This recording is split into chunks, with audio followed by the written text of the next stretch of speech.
What's up, Lumiose Trainers? Lumiose Trainer Zac here. Can you believe it's been 2 months since Sun and Moon came out? If you weren't able to get them during their release, I hope you were able to get them over the holidays. These games were amazing and were a perfect way to start off Generation 7. For those of you who don't know, a generation is a grouping of the Pokemon games that separates them based on the new Pokemon introduced. For example, Generation 6 has new Pokemon that weren't available in the Generation 5 games. Each generation has its own set of games that started off, like Red and Blue, Gold and Silver, Ruby and Sapphire, etc. But those aren't the only games in the main series. Oh no. They are also followed by at least another set of games. These could either be a third version which improves on the originals, or a remake of a previous game. Lucky for Generation 7, it seems like it will have both, with the rumored Pokémon Stars and Diamond and Pearl Remakes. Today I will be speculating on what I expect to see from the third version, or sequel, for Pokemon Sun and Moon. Make sure to hit that like button and subscribe if you haven't. Also share this video if you enjoy it. Now with that out of the way, let's get started. Alright, so according to Eurogamer, there are several sources that say Game Freak are well in development on a Sun and Moon third version for the Nintendo Switch titled Pokémon Stars. So this is essentially the Pokemon Eclipse we all thought was gonna happen.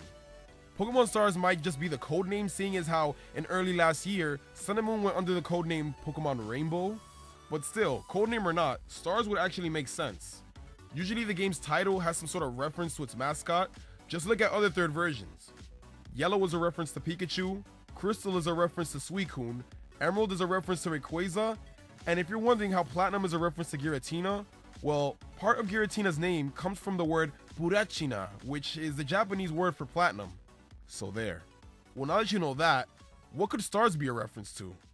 Ladies and gentlemen, I present to you Necrozma. During the post-game of Sun and Moon, after you complete the quest for the Ultra Beast, Looker talks about a possible final Ultra Beast he saw. Then it's brushed off as no biggie, seeing as how the international police has no record of another Ultra Beast, other than the ones you've caught, of course. This Pokemon is Necrozma and can be found roaming in 10 Carat Hill.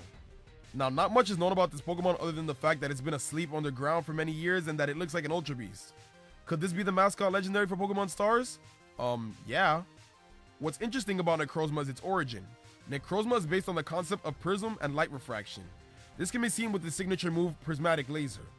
There's also something else it can be based on. With the first part of its name, Necro, being a reference to death, and the fact that it has a star on the back of its head, Necrozma might be based on a black dwarf. No, not that one. This one. A black dwarf is essentially a dead star that no longer lets out enough heat or light. The fact that Necrozma is black and absorbs light might also mean that it's loosely based on black holes, which are stars that have collapsed and absorb all form of light that surround it. Would you look at that? 2 star references for the price of 1. Necrozma is definitely going to be the mascot for Pokemon Stars. This could be the perfect game to give it a more in-depth backstory and explain its purpose. I feel like Game Freak made Necrozma so mysterious and ambiguous in Sun and Moon on purpose, so they can do more with it in a later game. What helps confirm this even more is the fact that Necrozma shares the same battle theme as Solgaleo and Lunala.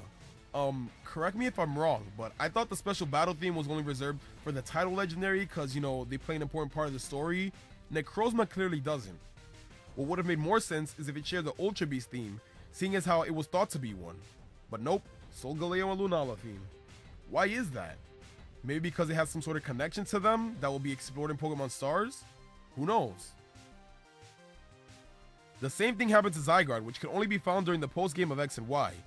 It shared the same theme as Xerneas and Yveltal, and had an ability that countered theirs, but that was pretty much it. Because of this, we all expected it to have a greater role in the now non-existent Pokemon Z. Rest in peace, my friend. Even if that game didn't happen, Zygarde was able to get in some of the spotlight during Sun and Moon.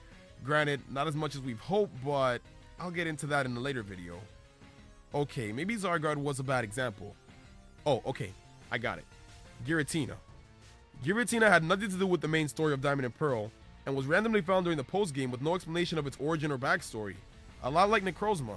Then Game Freak showed him some love by making him the star of Pokemon Platinum, with his own distortion world and new form to boot. So if Pokemon Stars is real, this might be the direction they take Necrozma. Now, to be honest, I think Sun and Moon are perfect just the way they are. Having a third version would just ruin the value of them. Why play Sun or Moon when you have an obvious better version for the Nintendo Switch? That's what a lot of people would think if Pokemon Stars were a third version. No, we don't need that. I think Pokemon Stars would be better off as sequels to Sun and Moon. Here's why. Usually third versions have little changes and additions to the story that make sense. Rayquaza came because of the bringing together of Kyogre and Groudon. Giratina came because of the bringing together of Dialga and Palkia. And Zygarde would have come because of the bringing together of Xerneas and Yveltal. What would the bringing together of Solgaleo and Lunala do? Not call Necrozma, that's for sure. If anything, it would just make another Cosmog. But all joking aside, third versions make sense when the legendary has connections to the other two legendaries from the original version. Suicune was the only exception, with it having a side story that didn't really change the main plot that was introduced in Gold and Silver. So yeah, if Necrozma ends up as the center of the story in Pokemon Stars, a sequel will do it more justice, seeing as how it will be a completely different story than the one introduced in Sun and Moon. These games could take place 1 or 2 years after the events of Sun and Moon, with a few changes to the Alola region. Probably the biggest change would be how they do trials. With the now fully established Pokemon League, the trials might change slightly to include traditional gym battles. Around Alola, there are certain empty spots that appear to be under construction, the most notable ones being in Hau'oli City, Heihei City, Konikoni City, Melee City, and Seafolk Village. Royal Avenue and Taibo Village could also be included there. This is very odd, and it seemed like they would become relevant again later on in the story, but they weren't. These could be potential battlefields or gyms for the trial captains. Now imagine this. What if in Pokemon Stars, defeating the totem is only half the trial? What if part 2 is to take on the trial captain in the gym battle? Since it counts as part of the trial, instead of getting a gym badge or TM when you win, you get the Z Crystal instead. This would be a lot better and would make the trials last a lot longer. One of my few gripes with Sun and Moon is the fact that, aside from Alima, battling the trial captains isn't required to progress in the story. Because of this, you end up missing out on potential battles with other captains unless you backtrack before leaving an island. Doing this might also shed some light onto Captain Mina. She was very weird because she's the only trial captain who doesn't have a trial of her own. When you first meet her, she just gives you the Ferium Z. No! I want to earn the Z Crystal. She talks about creating a trial someday, but we never really see this happen. Well, if we get our sequel, she would probably have her own trial done and ready to be taken on. This is good because that means there's a new trial for us to look forward to, and it's one that we haven't seen yet. The last thing I want to talk about is the potential story for Pokemon Stars. This would be a totally different story than the one we got in Sun and Moon. What if a new team was born from the Aether Foundation? What if all the Aether employees that were evil left and formed their own group? Sort of like what Team Plasma did. Since they came from Aether, they would know a lot about the Ultra Beast, and that would be their main goal, to control one. But not just any Ultra Beast.